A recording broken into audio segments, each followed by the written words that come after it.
인생 하프타임에 필요한 두 번째 키워드. 여러분은 인생 하프타임에 필요한 키워드로서 변화라는 것 이외에 또 두 번째로 혹시 잡으라고 하면 어떤 단어가 혹시 생각나십니까? 제가 생각할 때는 목표라는 단어가 아무래도 좀 필요하지 않을까 이렇게 생각이 좀 드는데요. 인생을 많은 사람들이 굉장히 쉽지 않은 거라고 얘기를 했지요. 그러니까 부처님께서도 인생을 뭐라고 얘기했냐면요, 인생은 고해다, 고해. 고통 덩어리의 바다다. 이렇게 얘기를 했지요. 부처님과 거의 동시대 때 사람이었던 중국의 공자께서도 인생을 이제 뭐라고 얘기를 했냐면요, 인생은 필류근우다라는 말을 했습니다. 노노 위령공편에 그렇게 얘기를 했는데요. 필류근우, 반드시 필자고요, 있을 유자고요, 가까울 근심 걱정 우자입니다. 필이 가까이에 근심 걱정이 있다. 이렇게 이야기를 합니다. 인생이라고 하는 것은 사실 생각해 보면은 굉장히 그렇죠. 우리가 어렸을 때부터도 그렇고요. 학창 시절도 그렇고요. 그다음에 직장 다니실 때도 그렇고요. 그다음에 직장에서 퇴직했을 때도 그렇고요. 10대도, 20대도, 30대도, 40대도, 50대도 인생 지금 전반전까지 쭉 생각해 봐도 그렇게 편안했던 시기는 우리 삶에서 별로 없었을 거라고 생각해요. 자, 그런데 필류근호, 인생은 정말 늘 가까이에 근심 걱정을 끼고 사는 것이 인생이라고 했는데요. 이것은 2500년 전에만 그랬을까? 아니죠. 요즘에도 마찬가지죠. 여러분, 200년 전에 그 영국에 아주 유명한 문호가 있습니다. 셰익스피어와 거의 비슷했던 사람인데요. 찰스 디킨슨이라는 이 문호가 있는데요. 문학가죠. 이 사람은 이제 인생을 뭐라고 또 200년 전에 영국에서 이야기를 했냐면, 인생이라고 하는 것은 저 멀리서 보면 코미디, 희극이지만 가까이서 보면 트래지디, 비극이다. 이렇게 이야기를 했습니다. 인생은 멀리서 보면 희극이지만 가까이서 보면 비극이다. 그러니까 10대, 20대, 30대, 40대, 50대, 인생 후반전도 마찬가지지요. 60, 70, 80, 90. 다 이렇게 쪼개서 보면 인생이라고 하는 것은 사실 그렇게 유쾌한 것만은 아닌 것 같아요. 굉장히 근심, 걱정을 끼고 사는 것이 인간의 삶이라고 200년 전에도 그렇게 이야기를 했는데요. 자, 여러분, 만약에 공자께서 2500년 전에 인생은 정말 힘든 것이야, 인생은 필류근우야, 늘 가까이에 근심 걱정을 끼고 사는 것이야 라고만 얘기를 했으면 아마 그분이 천하의 성인이 아니시겠죠. 인생은 이렇게 힘든 것인데 이것을 좀 피해 나가려면, 이것을 극복하려면 어떻게 하면 좋은가 라고 공자가 또 제시를 했습니다. 명확하게 제시를 해줬는데요. 과연 공자께서는 이 힘든 삶을 버텨내려면, 이 힘든 삶을 극복하려면 어떻게 하는 것이 가장 좋을까라고 이야기를 했습니다. 과연 공자께서 이야기했던 게 뭐라고 얘기를 했을까요? 공자는 이렇게 딱 4글자로 이야기를 합니다. 인무원려. 여기서 정말 중요한 글자는 2글자지요. 원려. 자, 인무원려, 사람 인자에 없을 무자죠. 뭘 원자고요. 고려하다, 생각하다의 려자입니다. 사람이 멀리를 생각하지 않으면 늘 가까이에 근심, 걱정이 있다. 이렇게 얘기를 하는 것이죠. 그래서 포인트는 여기서 원려죠. 멀리를 생각한다.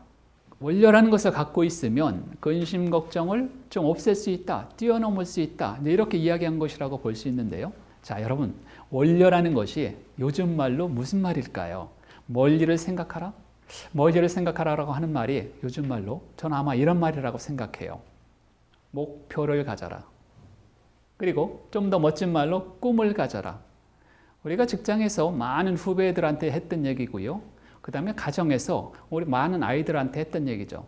분명한 목표를 가져야지, 멋진 꿈을 가져야지, 비전을 가져야지 라는 말을 많이 하는데, 이 말은 과연 2500년 전에 이미 공자께서 인무원려 필류근우, 사람이 멀리를 생각하지 않으면 늘 가까이에 근심이 있다 라는 말로 표현을 했다라는 것이죠. 그러니 2500년 전 사람들이나 200년 전 사람들이나 현대인이나 다 마찬가지라고 저는 생각해요. 인생에 특별한 법칙, 특별한 법칙이 있는 것은 아니지만 전반적으로 이렇게 삶을 컨트롤하는 그런 법칙들은요, 지금이나 2500년 전이나 마찬가지라고 생각해요. 원료를 조금만 더 설명을 드려볼게요. 원료, 멀리를 생각하라. 이게 무슨 뜻일까요? 멀리를 생각하라. 꿈을 가져라, 목표를 가져라. 맞습니다. 그렇지만 여기서 이야기하는 것은 이런 거겠죠. 같은 목표, 같은 꿈을 갖더라도 간절한 목표를 가져라. 간절한 꿈을 가져라. 이런 얘기겠죠. 다른 사람들이 보기에는 뭐 하찮아 보일지 몰라도 내가 그것을 생각할 때는 굉장히 간절하고요. 어쩌면 정말 그 단어를 생각하면 눈물이 막 이렇게 가슴으로 흐를 수 있는 그런 간절한 목표라고 하면, 그런 목표를 인생의 하프타임에 가졌다라고 하면 비록 인생의 전반전을 우리가 조금 더 이렇게 아쉬움을 많이 남긴다라고 쳐도요, 인생의 후반전은 그런 간절한 꿈을 바탕으로 해서 개선해 나가면은요, 필력으로, 인무원료 필력으로 근심 걱정을 줄일 수 있다, 삶에서 라고 볼 수 있다는 것이죠. 그래서 간절한 꿈도 필요하지만 좀 더 명확한 목표, 명확한 꿈들이 필요하고요. 가능하다라고 하면 조금 더 크게 잡는 거죠. 조금 더 빅 사이즈로 이 목표를 잡아보는 게 좋은 거죠. 목표를 잡아서 크게 잡아서 달성할 수 있으면 너무 좋은 거고요. 만약에 100을 잡았는데 50만 달성할 수 있어도 뭐 괜찮은 거죠, 사실은요. 목표가 없을 때는요, 0이죠, 0. 1이죠. 10도 안 되는데 우리가 목표를 가지면은요, 좀 크게 목표를 가지면 120% 정도의 목표를 좀 과감하게 잡아보는 거죠. 그러면 혹시 알아요? 80이 될지 90이 될지. 그러면 그 정도만 해도 늘 가까이에 다가오는 삶의 근심 걱정을 많이 줄일 수가 있는 거죠, 사실은요. 그 간절한 목표 때문에 아침에 이렇게 벌떡벌떡 일어날 수 있는 것이고요. 조금 피곤하고 조금 힘들어도 열심히 뛰어갈 수 있는 그 힘이 저 원료에 있다는 것이죠. 그 현대 시인 중에 그 박노해 시인, 아주 유명하신 분 계시죠. 그분의 시가 하나 있습니다. 너의 하늘을 보아라는 시인데요. 제가 잠깐 한번 낭송을 한번 해드리도록 하겠습니다. 내가 자꾸 쓰러지는 것은 내가 꼭 이룰 것이 있기 때문이야. 내가 지금 길을 잃어버린 것은 내가 가야 할 곳이 있기 때문이야. 내가 다시 울며 가는 것은 내가 꽃 피워야 할 것이 있기 때문이야. 힘들고 앞이 안 보일 때는 너의 하늘을 보아.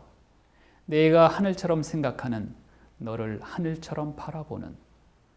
너무 힘들어 눈물이 흐를 때는 가만히 내 마음의 가장 깊은 곳에 가 닿는 너의 하늘을 보아 라는 시인데요. 이 시를 보시면 너의 하늘을 보아 라는 뜻이잖아요. 제목도 그렇고요. 가장 힘들 때 내가 생각하는 너의 하늘을 보아. 이 말은 곧 저는 원료라고 생각해요. 우리가 인생이 힘들 때, 정말 힘들고 지쳤을 때 너의 하늘을 봐. 내가 하늘처럼 생각하는 또 그 목표를 하늘처럼 바라보는 그런 꿈과 목표를 생각해 봐라 라는 시로도 생각해 볼 수 있을 것 같아요. 그러니까 이제 2500년 전에 논어의 억구나 현대 시인들이 이야기하는 이런 억구들이나 이렇게 일맥상통하는 면이 많이 있다라고 생각을 합니다.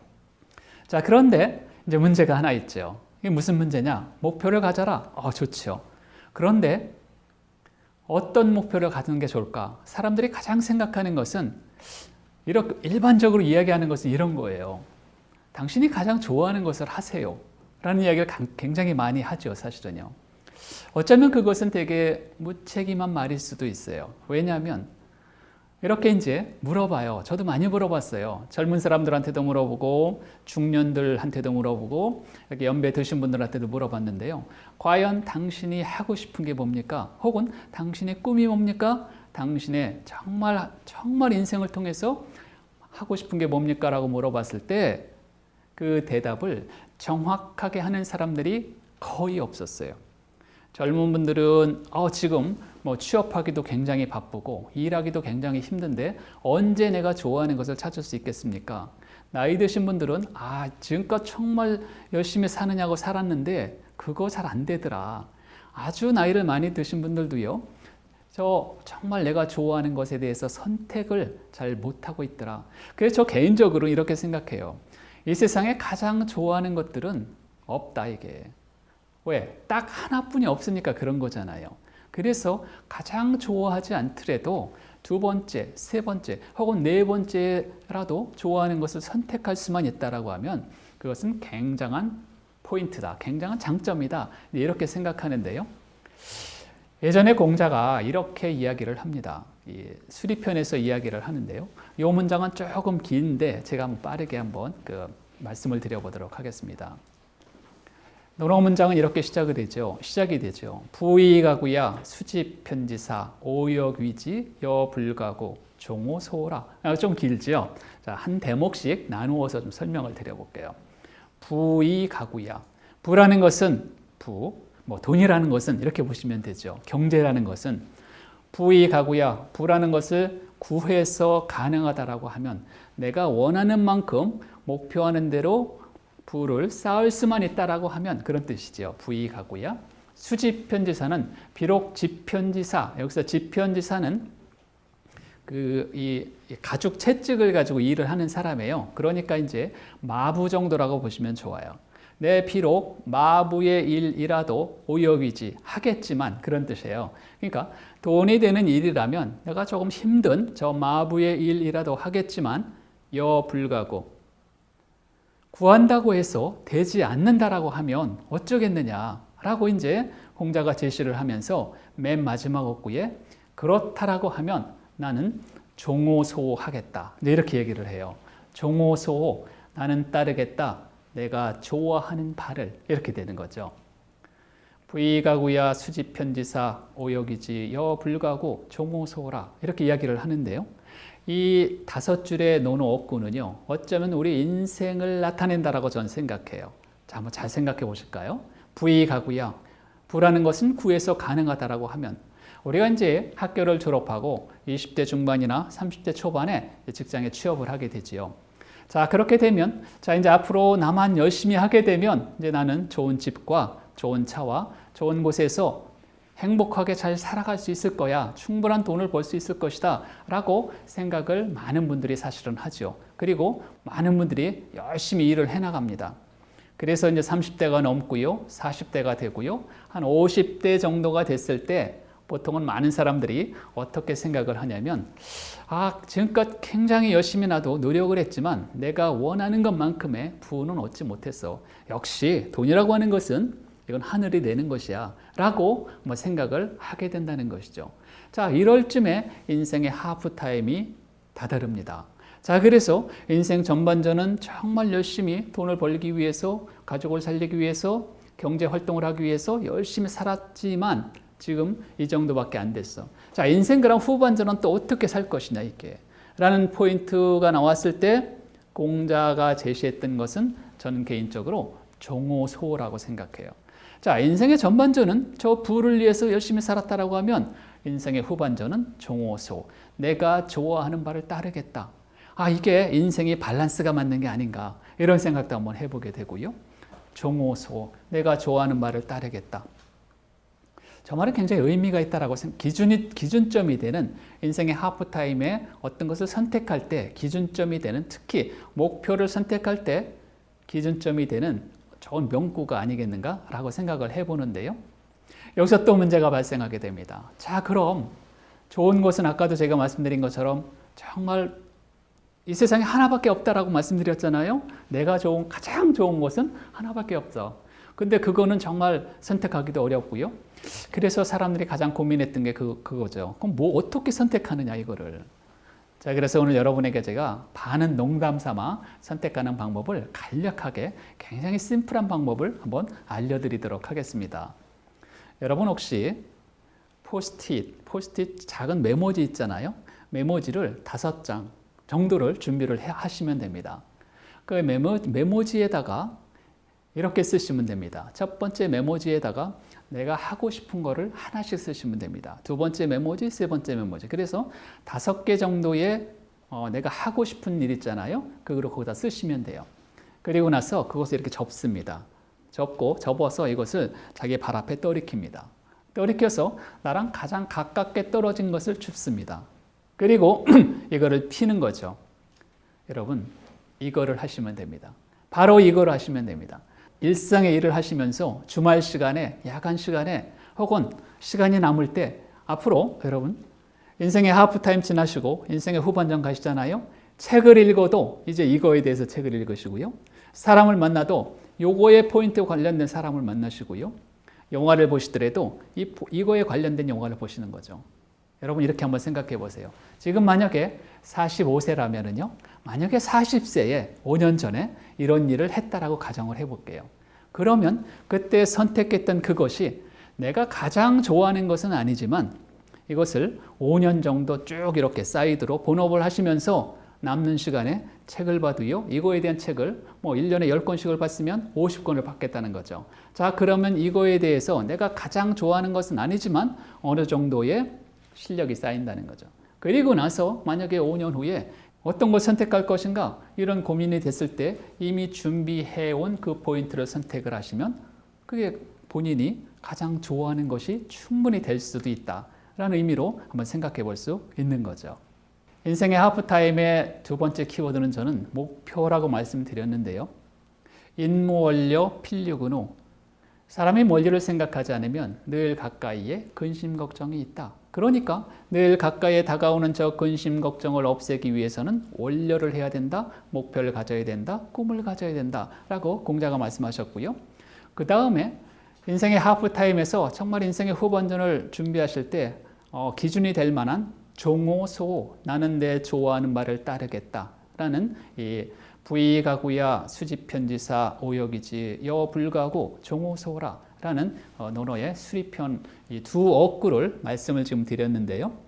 어쩌면 인생의 하프타임에 필요한 목표라는 그 목표를 이렇게 재점검하고 아까도 말씀드린 것처럼요. 우리가 시간이 없어서 못하는 게 아니라요. 사실은 저 목표가 좀 불분명하기 때문에 저희가 많은 것을 달성하지 못하는 게 아닌가 논어를 통해서 이렇게 한번 생각해 볼 수 있을 것 같습니다.